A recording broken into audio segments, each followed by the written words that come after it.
Welcome back, everybody. This is Todd Sylvester with the Todd Sylvester Inspires Belief Cast. Thank you once again for joining me today. I want to give a shout out to our sponsor, Veracity Networks, and my good friend, Drew Peterson. Thank you for believing in me and helping us get the word out of this. And I want to thank all you listeners for tuning in week after week. It's crazy. We just hit over 110,000 downloads, and I just can't thank you guys enough. It just blows my mind. That's where we're at. And I think it's based on not only you guys, but I have amazing guests on all the time. And today's going to be no different. We have Liana Gergely. Thanks for joining us today, Liana. Hi, thank you so much for having me. So happy to be here. You betcha. Well, let me give you guys a little background on Liana. She is a self-help writer, meditation teacher, and a spiritual coach based out of Los Angeles, California. Her work focuses on women in their 20s and 30s who struggle with anxiety attachment style, which we'll get to learn more about, that affects their romantic, personal, and professional relationships. And I can't wait to hear more about this. You've had experience in training through the 12-step recovery and through Buddhist meditation. You help overthinkers heal from their approval-seeking perfectionism and low self-esteem with practical spiritual tools.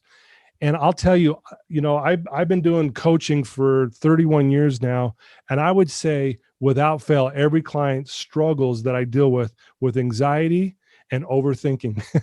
So I'm excited to hear your perspective. But before we get to that, Liana, why don't you tell us where you grew up and about your family and a little bit about your childhood?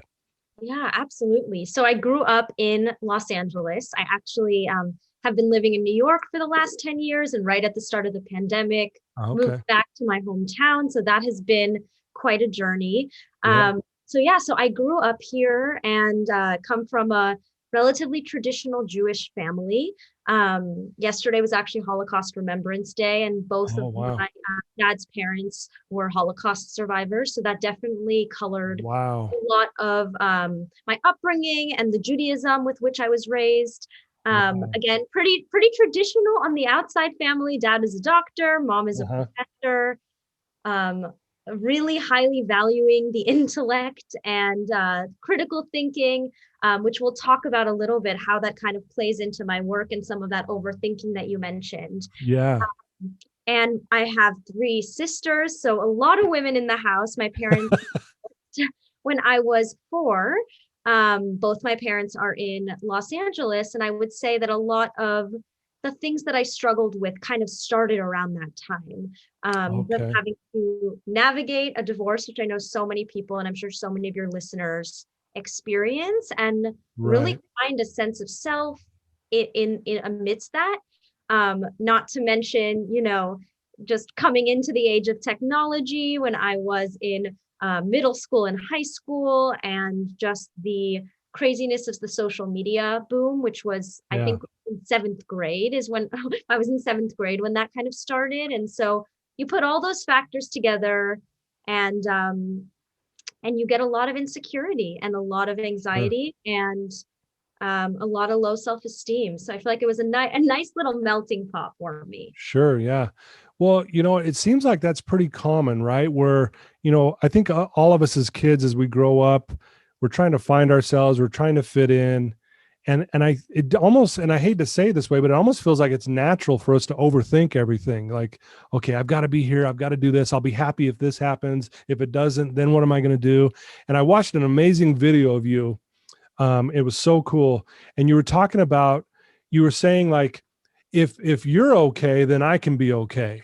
And so I'm always worried about what everybody thinks, right? And that kind of thing. And so I obviously want to delve more into that. But as you were progressing through this, I guess, struggle at times, how did you find yourself, and where did you get some help, and how did you get to a point where you actually wanted to help people?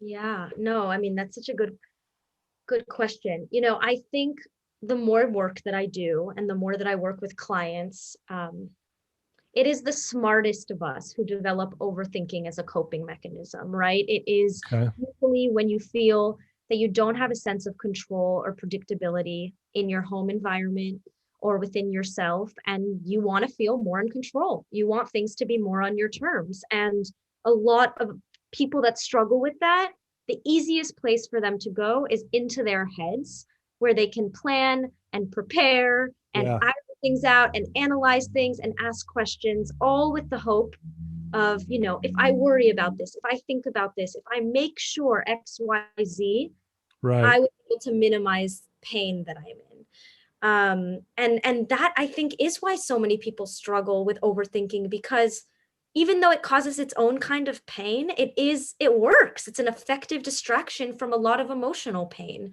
Mm. Um, so it's a numbing agent, but it gives you something to do when the Okay. things around you feel outside of your control.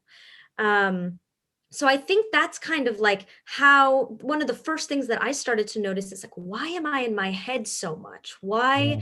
do I think about things 3 days after they've happened, replaying what I said or didn't say, or how Right. the person perceived it? Why am I so worried right now about something next week and how it may or Right. may not go? And I feel really fortunate that I got into therapy very young. Okay. Um, and always kind of gravitated towards that work. And the things that have been most helpful for me, which I try to really incorporate into my coaching, is getting to the things that are underneath the thinking.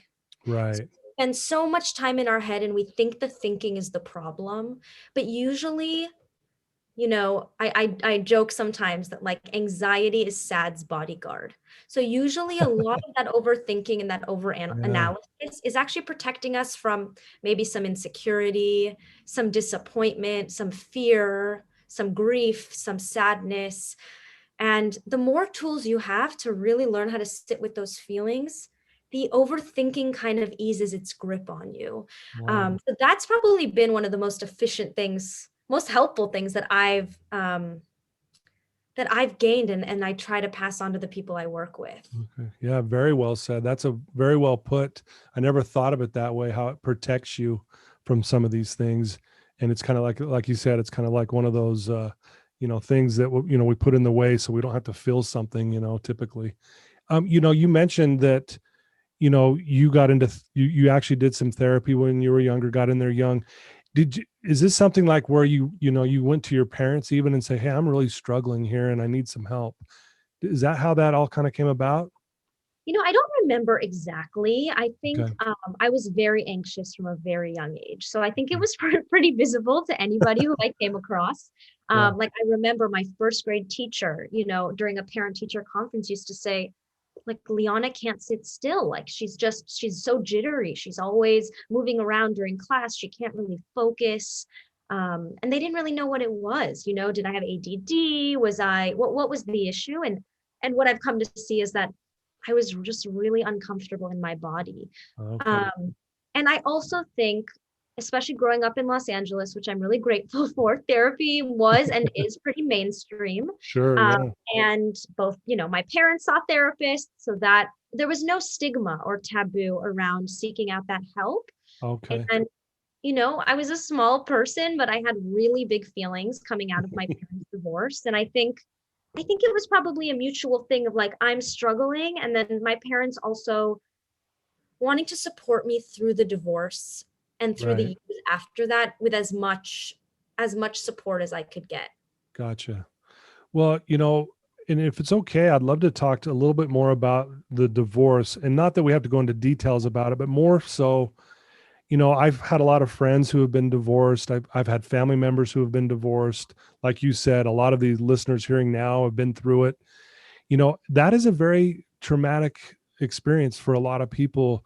How did you handle that? I mean, again, you don't have to go into details of what happened or whatever, but more so, how did you make it through that? Was it really, was it therapy at that time, or did you have friends you were reaching out to, or did you just kind of deal with it, on your own? Mm-hmm. Well, I was 4 when it happened, so I was pretty young, and I think Okay. So you were really young. yeah, but one of the things that I talk to a lot of my clients about is issues will creep up. When you're 16, when you're 18, when you're 22 or 30, that Yeah. can totally be traced back to things in your childhood. One of my favorite quotes is like, if you don't deal with your childhood, your romantic relationships will. Oh, And wow. I 100% can attest that that's true. And so I've done a lot of the work, I think, kind of retrospectively. I think at the time, therapy was really helpful when I got in. I think I was around 6 or 7, maybe. Okay. I also, my dad put me in dance classes around 8 years old because I had all this energy from the anxiety and I didn't have Right. to express myself. And Okay. and that was like one of the best things that, he could have ever done for me and that I could have ever had. I think it really wasn't until I was in high school that I really started to open myself to spirituality and see, I know you talk on your podcast a lot about belief systems and like Yeah. operating ideas, and Hmm. a lot of the things that were happening in my head were just making my life so unmanageable and hard. And until I realized, like, I don't think everybody struggles in this exact way, was Right. was I able to start doing work, on addiction that runs in my family and how that affected me. And my parents were not super amicable, and what kind of triangulating role I had to play. So I would say the issues will come up if you don't deal with them when they first happen, and then you just kind of have to go backwards and take a look that way. Yeah. What was that quote again? Will you say that again? If you don't deal with it as a. It's not my words. I've read it Okay. somewhere. I not remember who wrote it, but Okay. it says like if you don't deal with your childhood wounds, your romantic relationships will. Wow. That is very powerful and profound and so true, unfortunately. Right. Unfortunately, I know. And it's because, like, and kind of the basis of my work, which is attachment theory, is that our early relationships, and especially our relationships with our parents, really color what kind of intimacy feels safe for us. And then the stories and beliefs we Right. have about people. If we're afraid people are going to abandon us, or if we feel like we're judged if we're imperfect, or if we feel engulfed by others and always need space. Yeah. Those are like templates that happen really early on, Yeah. and they're going to come up in our most intimate relationships, which tends to be in the romantic area. But I also work with people who struggle with these things in friendships or with colleagues at work Yeah. or roommates, right? So I guess all your relationships kind of end up dealing with your childhood wounds, but definitely I think most people have the most difficulty with romantic Right. relationships. Wow. Wow. Very well said. Thank you. Will you talk about your experience with the 12-step recovery and then also get into, I'd love to hear more about this Buddhist meditation and how that really made an impact on you. Yeah.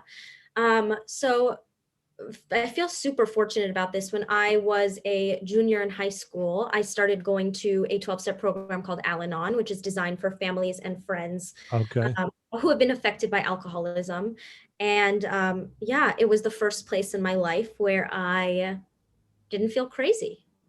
Mm, Um, I really could not believe that other people's brains operated like my brain operated. right.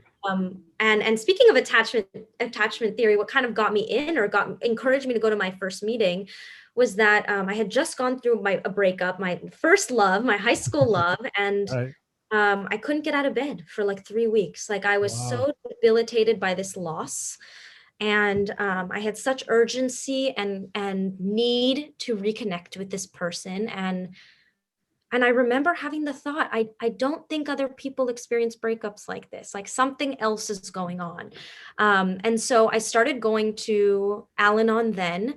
Um, I just celebrated 12 years in the program, which is super exciting and something I'm really proud of. Yeah. Congratulations. Thank you, Todd. Thank you. Yeah, I'm just a huge proponent of 12-step recovery. I think it gave me a structure Hmm. and a community to learn these spiritual tools, which I try to teach my clients and hopefully won't take them 12 years. But Right. and it also did start me on this spiritual path. So I Okay. started to absorb more of Eastern religions and other non-denominational ideas. And then my junior year of college, Mm, for my semester abroad, I actually went and lived in a Buddhist monastery in India, because I really wanted wow. to formally learn how to meditate.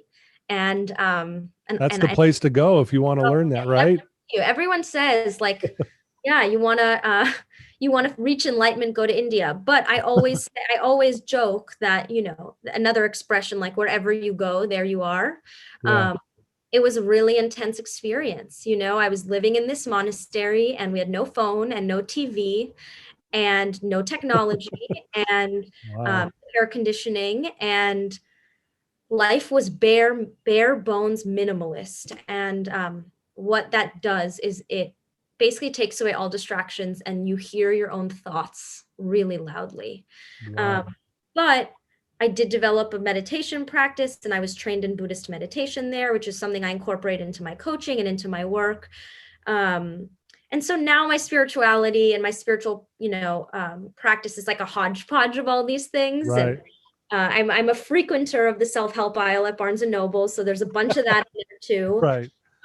And I'm really a believer that you make your own religion, you make your own belief system, you make your own, like, if you fill a toolbox with Right. your own tools based off of your own fears and your own issues, and that toolbox is yours.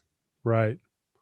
Wow. I love that. And I love what you just said. Wherever you go, there you are. I think I heard that once from a guy named Alan Watts. I think Hmm. I heard that, but I love that. And if you really understand what that means, it's pretty profound, right? Yeah, and so much I think of all addiction, but really anybody who Hmm. is seeking a sense of joy or fulfillment or sense of security in like any person, place, or thing. It's this illusion that there is some that we can escape something that we're experiencing, right? I'm uncomfortable, so let me just Right. reach for the food, or I'm lonely, let me just text the guy, or you Yeah. know, if I just get this, I'll feel better in my own skin. And what I learned through a lot of pain, especially when I was in India, is that you can't really outrun yourself. And and I work, I work still, it's a lifelong process for me, but with my clients on like meeting those needs from an inside place as an inside job, so that when you are going to the relationship or going to work or doing all of these things, it's coming from a place of want rather than I need this to Yeah. make me feel better, Gotcha. which I've tried, and it doesn't really work. Yeah. Wow. Well, again, I told you I really love what you do, and it sounds like a part of your focus. Correct me if I'm wrong. Is you're helping people who struggle around dating. Yeah. And I think that is a big thing nowadays. I mean, you throw COVID into the mix, you people, you got dating apps now. It's just things are a little different, like, right? And I think a lot of people are really struggling around that area. And even before the COVID thing, and you obviously know more about this than me, but talk about that and what your one-on-one private coaching looks like in that scenario. Yeah. Yeah. um Well, like I shared with you, I really got to my knees because romantic relationships were so painful for me. Yeah. And I I had so much anxiety around how men were perceiving me. I'm straight, so I'm saying men, but obviously it's Right. whoever one is pursuing. Yeah. And I needed their approval and their affirmation and them to like me to feel good about myself. And I Mm, went to a lot of lengths to seek that out, um, and lost my serenity and sense of self-esteem in the process. yeah. I later learned through 12 step and through other things that that's a really common thing for people who struggle with codependency or who struggle with anxious attachment style, which is one of the attachment styles where, um, you know, based off of maybe not getting all your needs met in early childhood, you develop this hunger for other people to make you Right. feel secure and confident and safe. And that can really come up, I think, for people with dating, especially now that everything is so swipeable and you can send 4 text messages in a row. I don't think Right. like my grandma was calling my grandpa 5 times because that would have been weird. But now it's at our fingertips. So Yeah. um, it's so much easier to just get lost in that like chase for a relationship. So what I do with Yeah. a lot of my one-on-one clients is helping them learn about their anxious attachment style and shift the focus from Does the person like me? Are they going to choose me? Do they want to go on a third date with me? Do Right. they think I'm cool, funny, pretty, smart? Do I like them? Right. Does this work for me? A lot Mm. of people with an anxious attachment style really are good at focusing on what other people feel, want, and need. And it's really hard for them to ask themselves those own questions because there's a lot of fear of rejection and fear of Yeah. abandonment. And if that's the thing that's up, you're dating from that place. You're dating from the it has to work out. This needs to be my husband or wife. I don't care if there is a red flag, I will paint it green because I just want this person to choose me. So we work to really switch that channel um and a big way we do that is like developing an inside sense of self that's not dependent Mm. on people that you're dating. So Right. developing a daily self-love and self-care practice is something I do in my one-on-one program. A journaling practice, an affirmation practice, a starting to really look at when I am feeling really obsessed with what the guy thought of me or if he's going to text me, what's really going on with me? Yeah. How do I really feel about myself right now? What ideas about myself are coming up? How can I tend to myself and soothe that part of myself and be kind to myself rather than just wanting him to text me so I can feel okay? So Mm. it's really equipping them with tools to develop self esteem and self love from the inside out Okay. rather than from the outside in. Wow. I love that. That sounds amazing. Talk about, I'm really interested, you're doing a lot there, but talk a little bit about that daily self-love practice. What does that look like? Mhm. So this is one of the things I feel really fortunate to have learned early on in Al-Anon. And I know in the self-help industry and the psychology industry, self-love is like thrown around, like just love yourself, just love yourself. And like Right. for years, I just did not understand how. I mean, the inner critic is so loud, at least in my head, still to this day, still 12 years in, I'm working with it every day. Sure. So just telling myself to love myself didn't really work for me. Right. Something that has been so much more helpful and tangible is learning how to be friends with myself. Mm. Um, and I learned that through actions, the same way you become friends with people at school or in college or at work by calling them, spending time with them, supporting them, asking them questions, encouraging them, giving them positive affirmation or reinforcement. That is how you build a friendship with yourself. So I have all of my clients do like morning and evening journaling routines. One of my signature things is something called the 5, 5, and 5, which is every evening jotting down 5 things you're grateful for, which hones your perspective and perception. 5 things you did well that day, which Okay. balances out the part of the mind that's constantly criticizing you as not enough or not good enough, Okay. and 5 things you love about yourself because my brain just doesn't go there unless I'm Right. working that muscle. And you do this every night and you start to become a person that you respect and that you like. Yeah. And I really am a believer that self-esteem or self-love is built through like esteemable actions. So Mm. I also walk my clients through not only those 2 routines every day, but I encourage them to have a date night with self once a week. We do a lot of letter writing, so they're writing letters to themselves and to the parts of themselves that maybe they feel, people they date judge or that they're Right. embarrassed about. So loving those kind of like normally like embarrassing parts of themselves. Hmm. Um, and then we also really look at behavior as like the third component of the self-love and self-care practice. So like I mentioned, I think self-esteem is built through esteemable acts. And and that can come in a lot of shapes and sizes. That could be the courage to speak up when someone says something that doesn't make you feel good and setting a boundary or Right. expressing yourself. That's an esteemable act. It could be ending a relationship that doesn't feel fun for you. It could be having the courage to ask someone out that you really like. So I help them identify these little, what I call contrary actions on a daily basis, because the self-esteem then kind of develops on its own because you start feeling good about how you're showing up in your life, regardless of what the other person is thinking or perceiving. Dang, like, man, that was so well said. I love that 5, 5, and 5.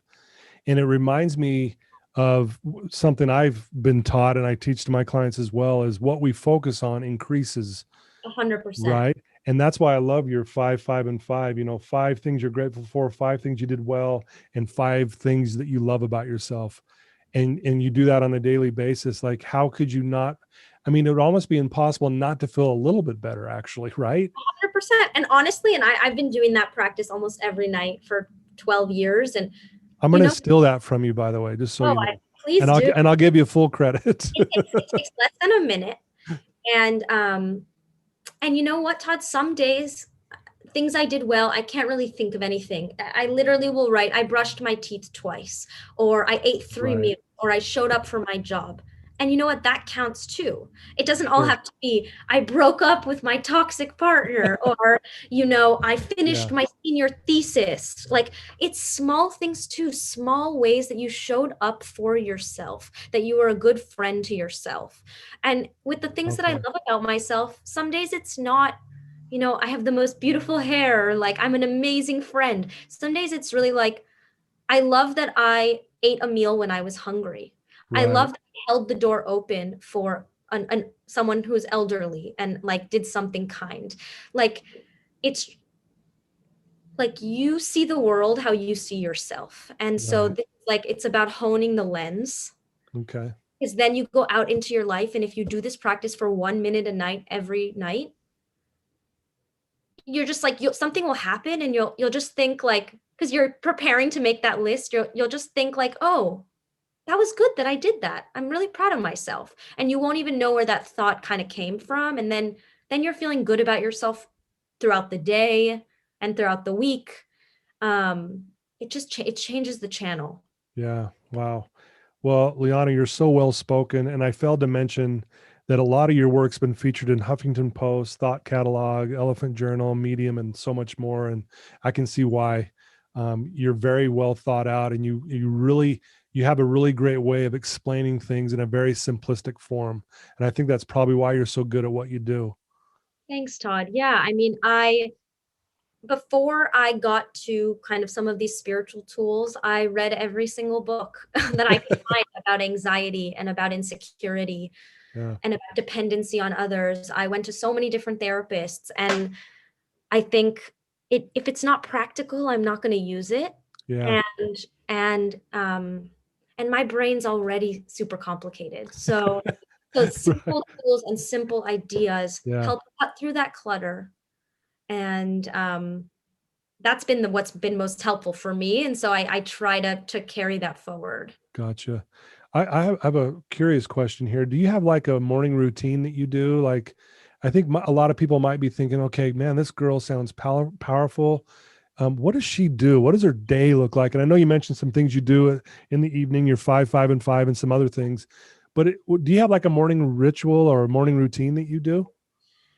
Yes, and I'm very imperfect at it, which is good. It's good for my perfectionism to say that out loud, because Good I do job. have the brain that is sometimes like, oh, I haven't done it for 2 days. It's ruined. I messed it all up. So I say Yeah. that, anyone listening, you can start over at any time. Yeah.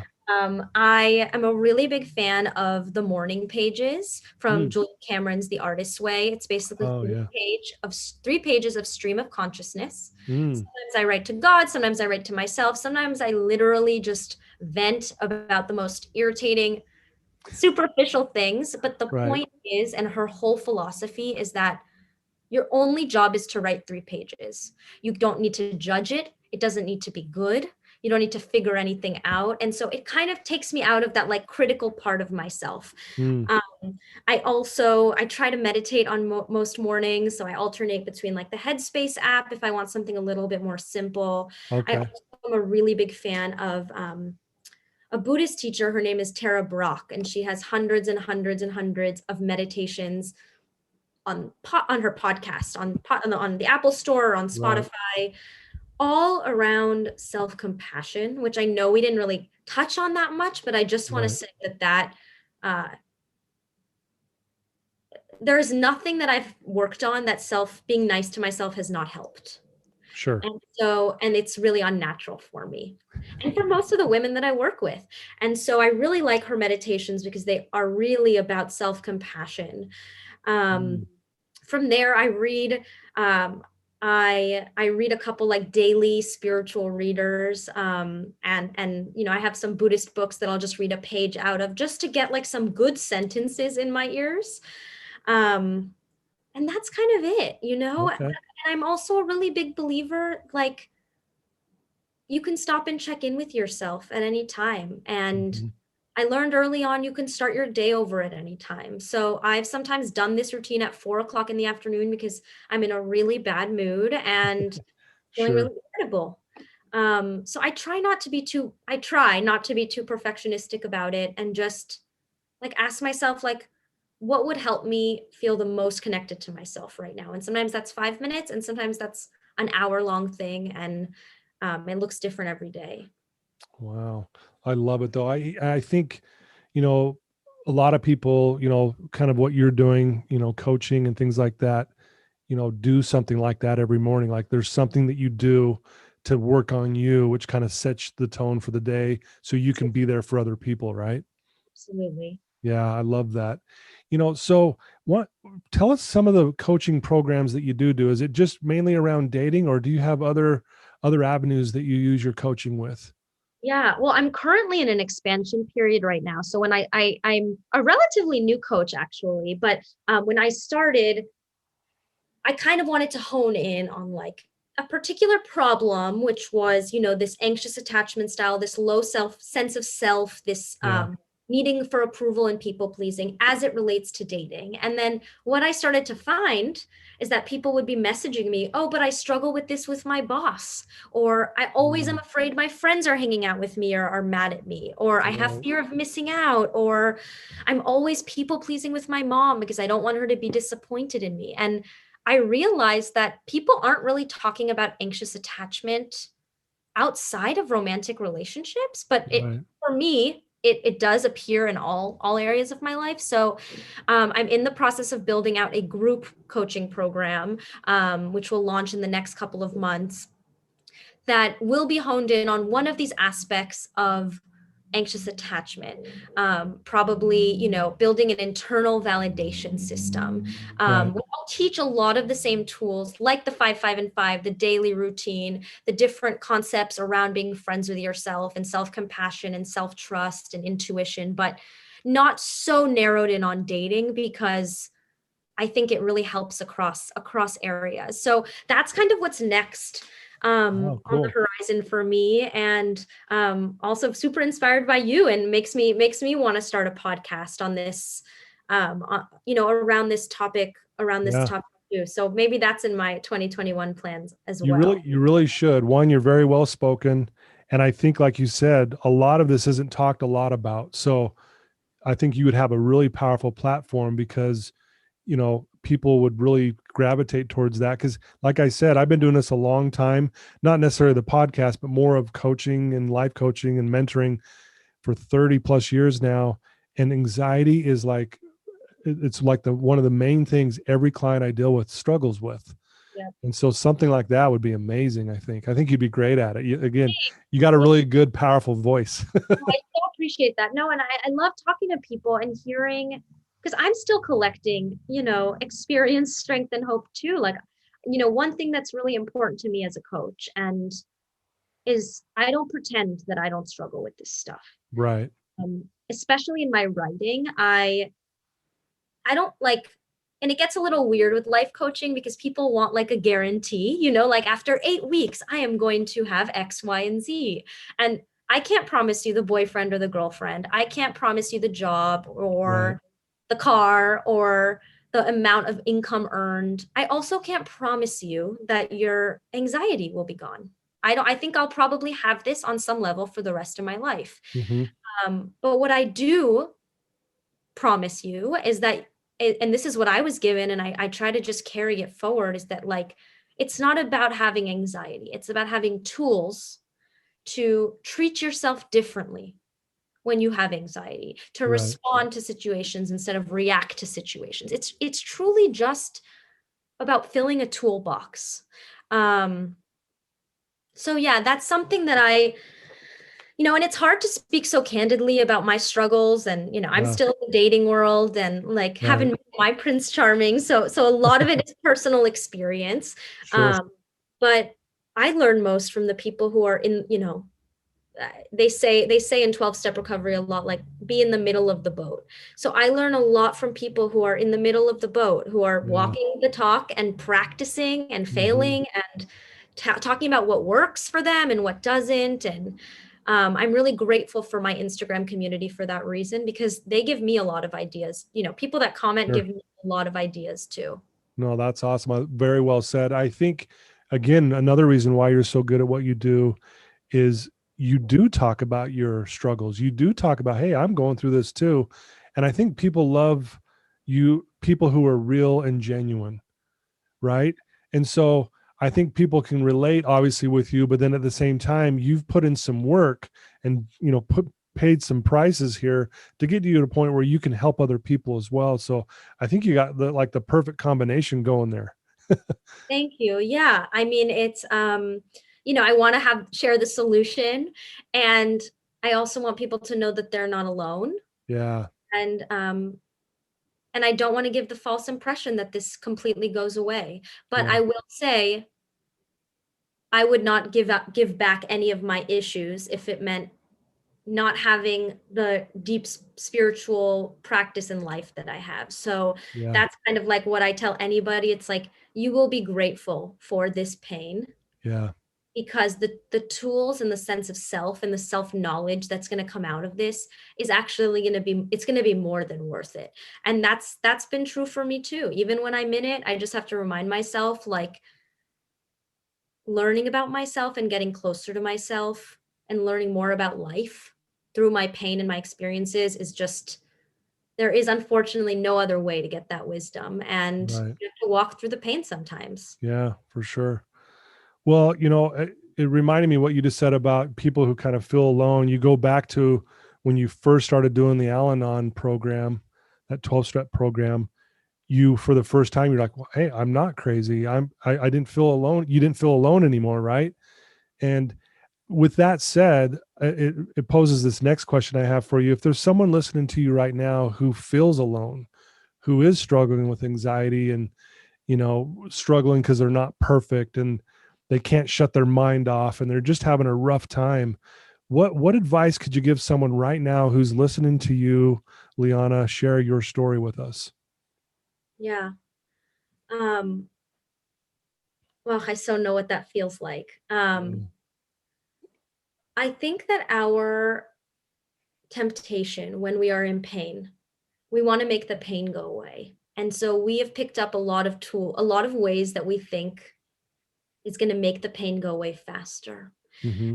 And self-judgment is one of those. Self-criticism, blaming ourselves, being hard on ourselves. And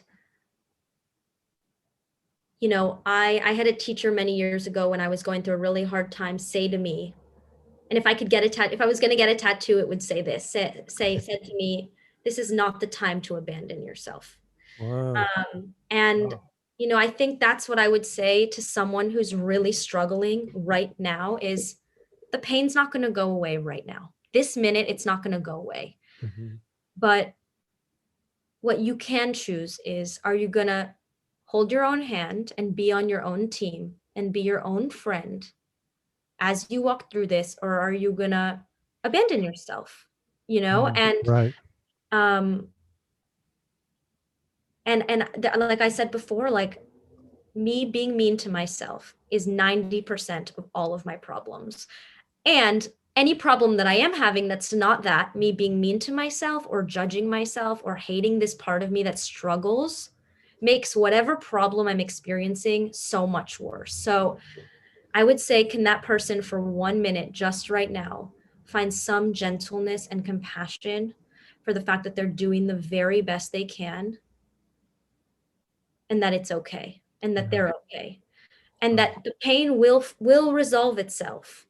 But like, right now is not the time to abandon yourself. Wow. That is beautifully said, Liana.